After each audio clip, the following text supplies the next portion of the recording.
Hey, my name is Carissa, and I am excited to be joining the Brutus Monroe YouTube creative or inspiration team. And for my first video with you guys, I'm going to be using this beautiful butterfly to do a little bit of watercoloring with the Surface Spray inks. This is called Take Flight. It has some great sentiments that you can pair up with that beautiful scripty Enjoy. I'm also going to be using these foundation dies. This is the circle set, and I love simple shaped dies for card making.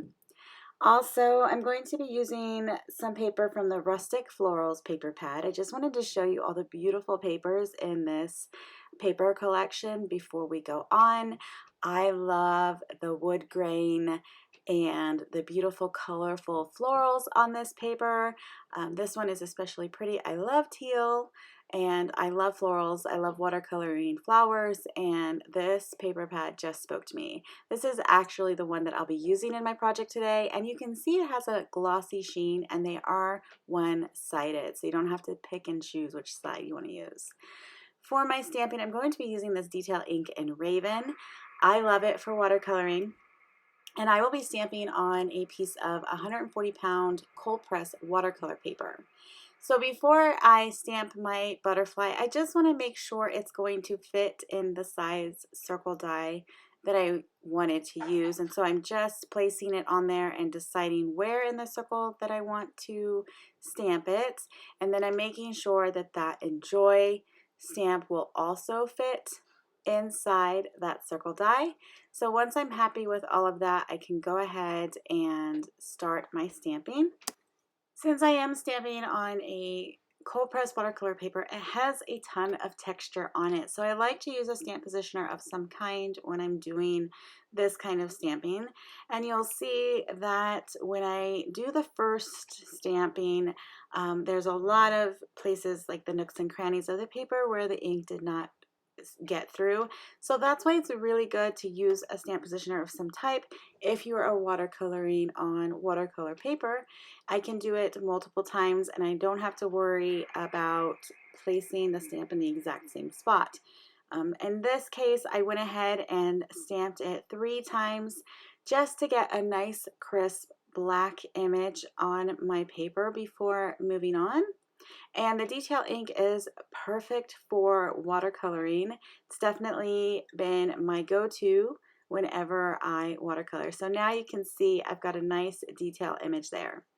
I decided to try out the surface sprays when I was reading the packaging and I saw that it could be used for watercolor. I have Aubergine and Locomotive, which are pretty much 2 of my favorite colors. So we've got this beautiful rich purple color, and then we have this beautiful deep turquoise blue color, which I just love. And I have to say, the Brutus Monroe team has been extremely attentive to us new creative or inspiration team members. They really handpicked some awesome stuff for us that really fit our style so that when we're creating for you, it's really something that we will love to work with and hopefully inspire you with it, because that is the whole point. So I've zoomed in a little bit and I am going to just start watercoloring this image. I have placed a bit of that surface spray you can see on my media mat, and I can pick it up with a little bit of water. I am using a watercolor brush. It is a small round number 2 brush because it is a smaller detail image. I didn't need a very large brush for this. And for the purple on the wings, I just started by bringing some of that surface spray onto my butterfly and then spreading it out with some clean water from my water jar. And I do that for the top half of the butterfly. Now for the bottom half of the butterfly, I thought I would try a different technique. So I added the clear water to my paper first, and then I picked up some of the pigment and brought it to my paper. Now I feel like it worked a little bit better using this technique, but both techniques worked beautifully and I interchanged them throughout the image. So it's really just a preference, really what you want to how you're more comfortable watercoloring. Both of these techniques are some of my go-tos for painting stamps, and they worked both great using the surface sprays, which is really what I was just experimenting with and kind of seeing what worked best for me. So I'm coming in, and since I just had the two colors to start, I just did the top half purple, the bottom half teal, and then just did accents with the opposite color. Once that layer was dry, because the surface inks are permanent, and generally in watercolor you can glaze over dried areas anyway, I decided to deepen up the color towards the center of the butterfly, just adding more of that color in a more concentrated, picking up less water and more of just the color on my paintbrush and bringing that into the middle. And you can see that deepened up that center area really nicely and gave the butterfly some dimension, because I left the outer wings light, and it just really gives it that illusion that they are popping up off the page. I then mixed the two colors together and created this really beautiful periwinkle color, which I wish I could have used more of, but I will definitely be using that in the future. It just created a really beautiful color, and I used that in the center of the butterfly. And now I'm just pulling in some glitter watercolor and adding that over the top of the entire butterfly image just to give it some shimmer.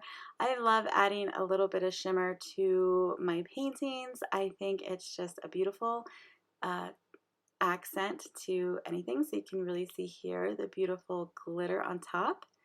Now I die cut that with the circle die and placed it in my stamp positioner, and now I'm placing that in Joy, and I'm trying to figure out where I want to place that so that I can add your birthday underneath, because this is a birthday card, so I wanted it to say enjoy your birthday on this particular panel. So I'm just making sure it's straight enough, and then I'm going to add my ink, which I'm just using the same Raven Detail ink, and I will just stamp it twice for the sentiment, just to make sure that it's nice and crisp. So that looks great to me. I'm going to go ahead and clean off my stamp and remove that so that I can add the happy birthday. Again, I just want to make sure it's lined up, and you can see I had to adjust it just a tad so that it was nice and straight.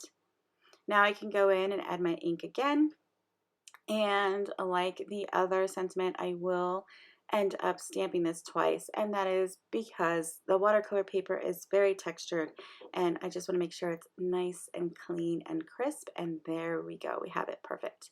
So I wanted to add a little bit of detail. I'm keeping this card really simple because I am using that beautiful pattern paper behind this circle die cut. So to add a little bit of detail to it, I am lining up the die back over my paper, and then I'm using just a black pen to go around and add some detail stitching. This is a great way to keep your lines straight and even, to use your dies after you've die cut it, or even before. Well, it's easier if you do it after you die cut it, so you know it's going to stay in place, and just add this beautiful hand stitched look. So now I'm ready almost to adhere my card all together. I just wanted to add a bit of distressing around the edge of the floral pattern paper and bring in a little bit more detail to the butterfly by adding some details with my white gel pen. I'm basically just following the stamp design, and wherever there was like a little circle detail, I'm just filling that in with the gel pen, and it is a very soft detail, but I think it adds just enough to really give the butterfly a little bit more interest and texture. Now I'm just taking a piece of white cardstock, and I have cut it in half, and now I'm scoring it at 5.5 to create a top folding 4.25 by 5.5 size A2 card. And then I am going to stick down my pattern paper. I added a little dimensional tape behind my circle panel, some sequins, and this card is done. Very simple, but a very sweet birthday card. I absolutely love how the butterfly complements the pattern paper behind. There's some of that teal and some of that purple in the paper, and they really just play off against each other beautifully. Here are some close-ups of the card. I hope you enjoyed this video. So excited to be joining you for the next few months. And if you are inspired by this card or any of the cards that you see here, be sure to tag me at Inky Fairy Designs on Instagram. I'd love to see what you're creating and come around and give you some love. Also, be sure to tag Brutus Monroe on anything that you share and create. Until next time, have a great day. Bye.